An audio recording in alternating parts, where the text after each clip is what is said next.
देशद्रोह कानून पर सुप्रीम कोर्ट ने एक बड़ा निर्देश दिया है। अनुच्छेद 124(a) को लेकर लगातार सुप्रीम कोर्ट सुनवाई कर रहा था।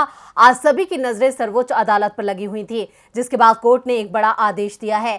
देशद्रोह कानून पर फिलहाल रोक लगा दी है।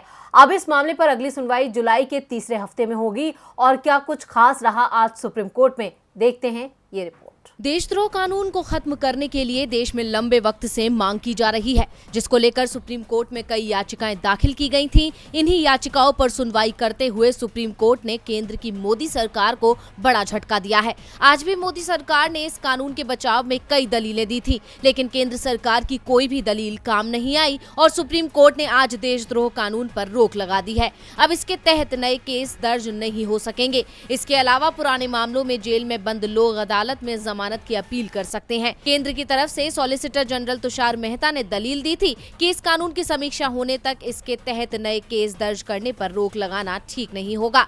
उनका कहना था कि वरिष्ठ अधिकारी की अध्यक्षता में ऐसे केस दर्ज किए जा सकते हैं। हालांकि अदालत ने केंद्र सरकार की दलीलों को ठुकराते हुए कानून पर रोक लगाने का निर्देश दिया है। केंद्र सरकार ने कहा कि जहां तक लंबित मामलों का सवाल है, संबंधित अदालतों को आरोपियों की जमानत पर जल्द विचार करने का निर्देश दिया जा सकता है, लेकिन कोर्ट ने केंद्र की एक नहीं सुनी और आज से ही देशद्रोह कानून पर रोक लगा दी है। गौरतलब है कि देशद्रोह के मामलों में धारा 124(a) से जुड़ी 10 से ज्यादा याचिकाओं को सुप्रीम कोर्ट में चुनौती दी गई है। इन्हीं याचिकाओं पर सुप्रीम कोर्ट लगातार सुनवाई कर रहा है। अब इस मामले में सुप्रीम कोर्ट जुलाई के तीसरे हफ्ते में सुनवाई करेगा। तब तक 124(a) के तहत कोई नया केस केंद्र सरकार और राज्य सरकार दर्ज नहीं करेगी। एडिटर्स गिल्ड ऑफ इंडिया और टीएमसी सांसद महुआ मोइत्रा समेत 5 पक्षों की तरफ से देशद्रोह कानून को चुनौती देने वाली याचिका सुप्रीम कोर्ट में दायर की गई थी।